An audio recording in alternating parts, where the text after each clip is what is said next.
Assalamualaikum, halo guys, welcome back to my channel. Ketemu lagi dengan aku, Bidan Sobah. Di channel YouTubeku ini, aku biasanya banyak berbagi tentang kehidupan sehari-hari aku, dan serba-serbi tentang kebidanan. Dan sekarang, di video kali ini, aku tuh mau membahas tentang apa yang bisa aku lakukan, dan apa yang waktu itu aku lakukan ketika aku menyusui si Dede di 6 bulan pertama, khususnya ya, ASI eksklusif ya teman-teman ya. Nah, aku tuh bikin video ini tujuannya buat biar jadi referensi teman-teman yang mungkin lagi hamil atau mungkin lagi menyusui atau mungkin ya mau persiapan menyusui gitu ya. Jadi ada gambaran, oh jadi nanti pas aku nyusuin gini aja kali ya, nanti ada ini, ada itu gitu lah. Ya kita sharing-sharing ya sesama perempuan, sesama ibu. Mom support mom gitu, tujuanku gitu. Nah, pengalaman aku ya teman-teman, waktu aku menyusui, itu ada banyak hal yang aku rasain. Jadi yang aku rasain ketika aku nyusuin, jadi setiap aku nyusuin tuh aku ngerasa haus, haus yang bener-bener kayak kita habis lari-lari maraton itu hausnya kayak gitu. Terus lapar, tiba-tiba tuh kalau misalkan pas dedenya lagi nyusu gitu, tiba-tiba rasa lapar itu nggak bisa ketahan gitu. Itu yang aku rasain, makanya aku itu sangat-sangat ingin sekali mensupport ibu-ibu yang lagi khususnya lagi menyusui, karena banyak hal-hal kayak gitu yang jarang dimengerti sama orang lain kalau misalkan kita nggak mengalami sendiri. Tapi kalau misalkan kita udah mengalami sendiri, ya kita ngerasain sendiri, emang rasanya tuh kayak gitu, gitu.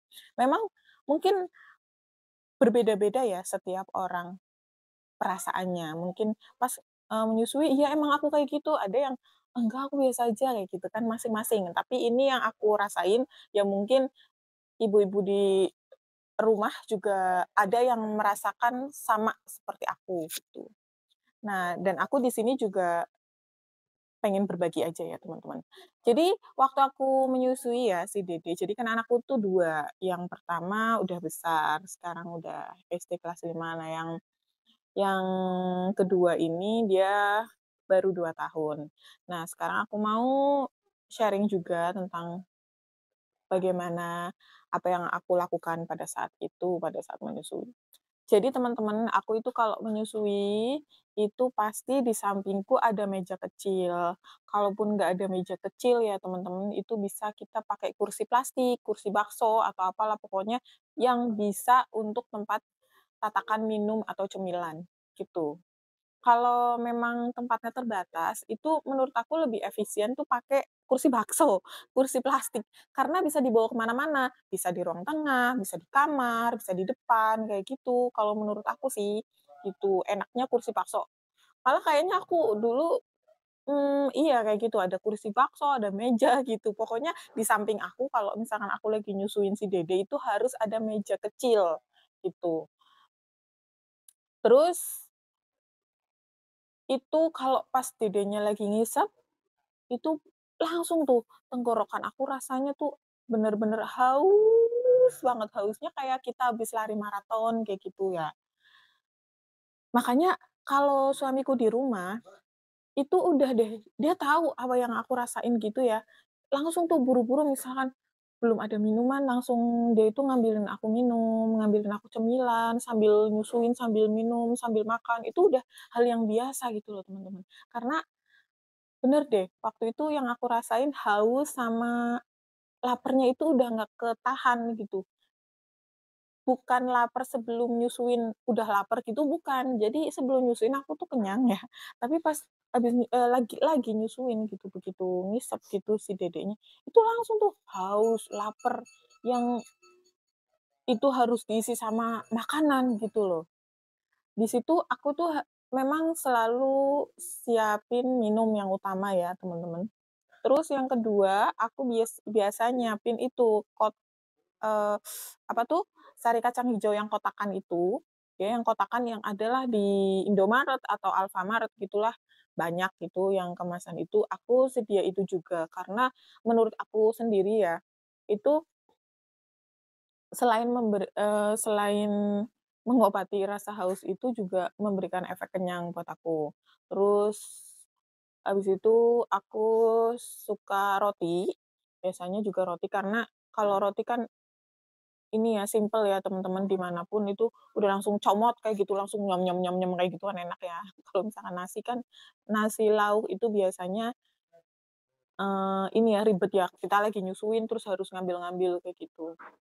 Ya ya itu sih yang aku rasain. Jadi saran aku buat bunda-bunda sama mami-mami, kalau memang misalkan di rumah ada kursi-kursi yang plastik itu bisa bisa dipakai sih buat tatakan, yang penting minum sama kotak sari kacang hijau itu, sama roti, itu harus ada sih. Biar pada saat nyusuin, itu, rasa haus sama lapar itu bisa terpenuhi.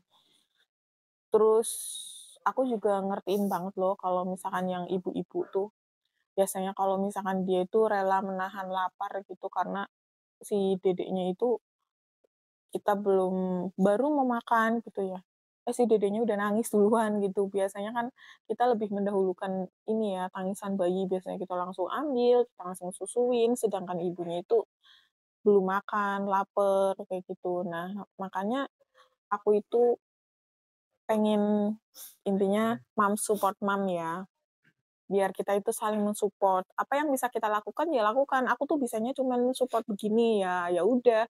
Syukur-syukur ini bisa bermanfaat banget buat banyak orang, buat ibu-ibu di rumah yang masih bingung, "Aku tuh harus ngapain ya?" Biasanya gitu. Terus ya, kalau misalkan pas menyusui itu cari tempat yang nyaman, cari tempat yang biar kita punya waktu sendiri buat si dedeknya. Biasanya kalau misalkan enaknya di sofa kayak gini, kalau enggak aku di kamar, aku tuh biasanya masuk kamar. Kadang aku nyalain murotal atau nyalain nyalain HP ya buat lagu-lagu kayak gitu, karena di saat-saat itu kalau dilihat dari sisi ibunya kan itu lagi adaptasi ya, bagaimana dia baru berperan menjadi ibu, bagaimana dia baru menyusui gitu. Nah, dari sisi anak, itu kan memang otak anak dari lahir sampai 2 tahun itu kan perkembangannya lagi banyak-banyaknya. Jadi 80% otak si anak itu dibentuk di tahun-tahun itu, gitu. Makanya setiap momen kalau dia pas lagi nyusu, atau dia lagi iya, khususnya lagi nyusu, dengerin aja. Karena aku pernah baca juga kalau misalkan dewasa itu, orang dewasa kalau tidur, itu kan udah ya tidur. Nah, kalau misalkan anak, itu walaupun tidur, otaknya masih aktif. Jadi dia masih menyerap suara-suara yang dia dengar, untuk disimpan di memorinya, gitu. Jadi, untuk teman-teman di rumah, selain siapin cemilan di sampingnya, itu siapin juga MP3, bisa di HP, bisa pakai speaker kecil, kayak gitu, untuk selalu dinyalain, entah murotal, entah lagu-lagu anak, entah itu cerita-cerita edukasi, kayak gitu, untuk merangsang otak anak. Atau memang ibunya bisa nyanyi sendiri atau bercerita sendiri, pokoknya teruslah, jangan bosen-bosen gitu. Karena perkembangan anak di fase itu sangat-sangat menakjubkan gitu. Jadi jangan bosen-bosen ceritain ke anak, nyanyiin ke anak. Yang dibutuhin anak itu bukan suara ibunya yang merdu, tapi bagaimana ibunya mau meluangkan waktu untuk bercerita. Dia aja udah seneng kayak gitu kalau misalkan si ibunya itu udah mau bercerita gitu. Aku juga dulu begitu. Banyak nyeritain ke anak aku gitu, sejak dia itu newborn, sampai akhirnya sekarang dia itu kalau misalkan mau tidur, dia tuh suka cerita cerita, bunda cerita." Jadi aku tuh disuruh cerita gitu atau ayahnya, ayah cerita," gitu. Jadi dia udah terbiasa kalau misalkan dia mau tidur itu kita cerita, terus hal-hal yang menarik buat dia gitu. Padahal ya dia banyak yang berpikir, "Ah, masih bayi," tapi enggak, sebenarnya itu, pembentukan pembentukan otak, gitu. Ya mungkin sekian dulu ya teman-teman, semoga ini bermanfaat buat teman-teman semua. Sampai jumpa di videoku selanjutnya. Dadah.